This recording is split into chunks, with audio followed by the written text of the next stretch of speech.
नमस्कार. महाराष्ट्रासाठी एक नवीन अपडेट आहे. 23 मे 2025 चं. पहिले जळगावच्या कॉलेजच्या बाबतीत जळगावला आपल्याला गव्हर्नमेंट BDS कॉलेजला एक मान्यता देणारा जो GR आहे, तर सध्या वेबसाईटवर उपलब्ध आहे. डिस्क्रिप्शन बॉक्समध्ये हे जे दोन्ही PDF आहे, अहिल्यानगरचं MBBS कॉलेज आणि आपलं जळगावचं BDS कॉलेज, या दोन्हींच्या ज्या Google ड्राईव्हच्या लिंक आहे, तर त्या मी पेस्ट करतोय. तिथनं तुम्ही हे PDF डाउनलोड करून घेऊ शकता. बघूया सविस्तर आणि यामुळं आपल्या कट ऑफवर 2025च्या काय इफेक्ट होऊ शकतो, तर याला सुद्धा डिस्कस आपण या व्हिडिओमध्ये करतोय. बघा आता जर याला आपण व्यवस्थित रीड जर केलं तर आपल्याला दिसून येईल की त्याचं या साईडला हे जे दिसतंय तुम्हाला, शासकीय दंत महाविद्यालय जळगाव येथे प्रथम वर्षाकरता 50 विद्यार्थी संख्या. तर हे खूप महत्वाचं आहे. ही फक्त 50च विद्यार्थी संख्या आहे. आता अगोदरचे जे पण महाराष्ट्रामधले जे BDS कॉलेज आहेत, तसे प्रायव्हेट कॉलेज तर भरपूर आहे, पण गव्हर्नमेंट कॉलेजची संख्या अगोदरच BDS ची कमी होती.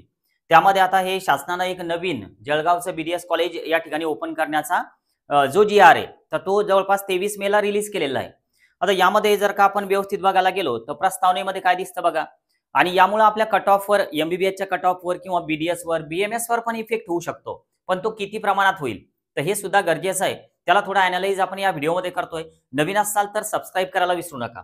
बघा आता प्रस्तावनेमध्ये काय दिलेलं आहे, जळगाव येथे वैद्यकीय, त्यानंतर दंत आयुर्वेद म्हणजे BMS, होमिओपॅथी आणि भौतिकोपचार अभ्यासक्रम. आता यासाठी शासकीय एकात्मिक वैद्यकीय शैक्षणिक संकुल जळगावचं, तर यामध्ये एक GR हा जो आहे तर 2025-26 हे जे वर्ष आहे आपलं सध्याचं, तर यासाठी 50 विद्यार्थी संख्या, प्रवेश क्षमतेचा एक दंत पदवी अभ्यासक्रम महाविद्यालय, म्हणजे थोडक्यात काय तर BDS कॉलेज.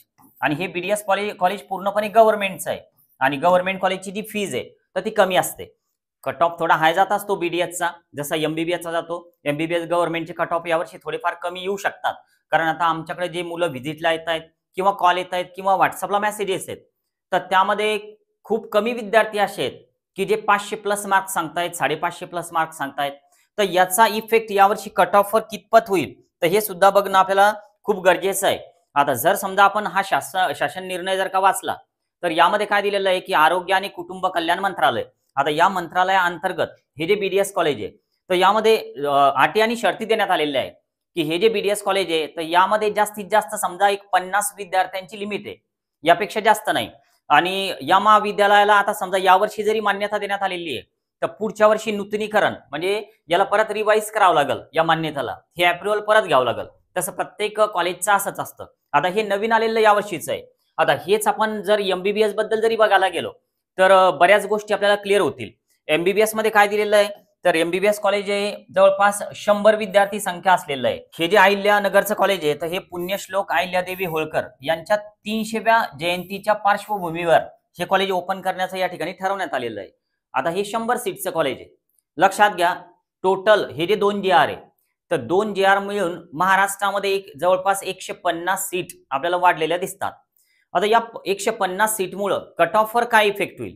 मग आता समजा आपण एक विचार केला की MBBSचा कट ऑफ यामुळे खाली येऊ शकतो का, तर लक्षात घ्या MBBSच्या जास्तीत जास्त आता या 100 सीट्स आहेत. ओके, आता मागच्या वर्षी सुद्धा खूप नवीन MBBS कॉलेजेस महाराष्ट्रामध्ये आले होते. पण आता हे जर पहिल्याच राऊंडला आले तर सुरुवातीलाच विद्यार्थी चॉईस फिलिंग करतात. पण हे कॉलेजेस जर का समजा दुसरा राऊंड, तिसरा राऊंड किंवा चौथ्या राऊंडला आले तर प्रत्येक राऊंडचे नियम जे आहेत तर ते वेगवेगळे असतात. समजा सेकंड राऊंड संपला किंवा थर्ड राऊंड संपला तर जे पण आपले अगोदरचे चॉईस फिलिंग केलेले विद्यार्थी आहे आणि ते जॉईन झालेले आहे तर ते 4th राऊंडसाठी नॉट एलिजिबल असतात. मग आता 4th राऊंडसाठी जे नॉट एलिजिबल विद्यार्थी आहे आणि हे कॉलेज जर का चौथ्या राऊंडमध्ये आलं तर या राऊंडसाठी अगोदरचे जे पण जॉईन झालेले विद्यार्थी आहे तर ते नॉट क्वालिफाईड राहतील. थोडक्यात ते डिस्क्वालिफाय होतील MBBS कॉलेजसाठी. पण केव्हा हे कॉलेज जर का 4th राऊंडमध्ये जर आलं तरचा विषय. आता हे जर का फर्स्ट राऊंड पासूनच आलं तर कट ऑफवर फारसा काही इफेक्ट होणार नाही. पण जर 4th राऊंडला हे कॉलेज जर आलं तर पहिला, दुसरा, तिसरा राऊंड यामध्ये जे विद्यार्थी जॉईन आहे तर ते या कॉलेजसाठी नॉट क्वालिफाईड होतील, डिस्क्वालिफाईड होतील. मग ते BMS ला जॉईन असतील, BDS ला जॉईन असतील, MBBS ला जॉईन असतील, त्यांना ते कॉलेज सोडता येणार नाही. आणि त्यांनी जर ते कॉलेज सोडलं तर ते डायरेक्ट राऊंड मधून बाद होतात. BMSचं जर थर्ड राऊंडला कॉलेज सोडलं तर ते BMSच्या काउन्सिलिंग मधून बाद होतात. MBBS मध्ये ते क्वालिफाय राहतात. आता 4th राऊंडला फक्त फ्रेश विद्यार्थीच या कॉलेजचे चॉईस फिलिंग करू शकतील, फक्त फ्रेश. आता फ्रेश मीन्स कोणते, तर जे आतापर्यंत ज्यांना कुठंच कॉलेज मिळालं नव्हतं 4थ्या राऊंड पर्यंत, तर ते विद्यार्थी. पण यामध्ये एक आपल्यासाठी महत्वाचं काय आहे की हे कॉलेज नेमकं कोणत्या राऊंडला येतं, पहिल्या, दुसऱ्या, तिसऱ्या की चौथ्या. तर यावर या कॉलेजचा कट ऑफ अवलंबून राहील. 100 सीट्समुळं फारसा इफेक्ट कट ऑफवर होणार नाही. पण आता समजा हे जे बीडीएस आहे, आता बीडीएसचा कट ऑफ कमी येऊ शकतो का, तर लक्षात घ्या आता या बीडीएसला किती सीट्स आहे, 50. तर 50 सीट्समुळे सुद्धा जास्त काही इफेक्ट होणार नाही. आता एक प्रश्न असा मनामध्ये येऊ शकतो की सर याची मॅनेजमेंटची ऍडमिशन बीडीएसची किंवा एमबीबीएसची, आता समजा आम्ही जर का अहिल्यानगर कॉलेजला जर का व्हिजिट केली तर आयक्यूची म्हणजे मॅनेजमेंटची ऍडमिशन होऊ शकते का?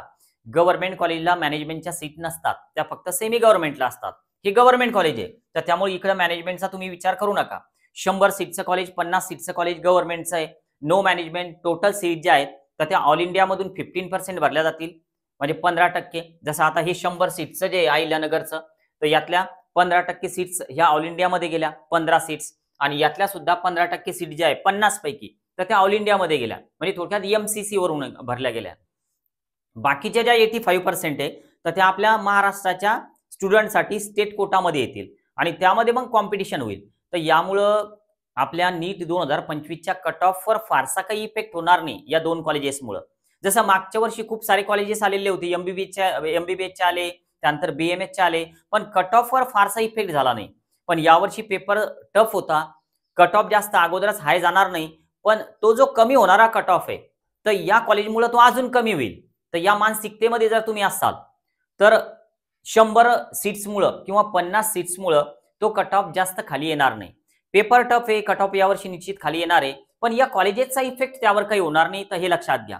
नवीन असाल सबस्क्राईब करायला विसरू नका. आज आपण थांबूया. Okay, bye.